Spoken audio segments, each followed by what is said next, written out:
ধানের শীষে মিশে থাকা শহীদ জিয়ার শপথ। তুমি একটি ফুলকে বাঁচাবো বলে বেজে ওঠো সুমধুর। তুমি রাগে অনুরাগে মুক্তি সংগ্রামে সোনা ঝরা সেই রোদ্দুর। তুমি প্রতিটি পঙ্গু মুক্তিযোদ্ধার অভিমানের সংসার।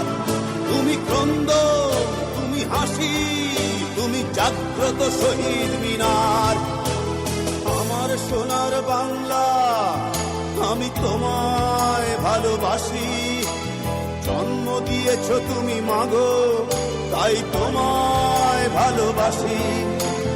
আমার প্রাণের বাংলা, আমি তোমায় ভালোবাসি। প্রাণের প্রিয় মাগো, তোকে বড় বেশি ভালোবাসি।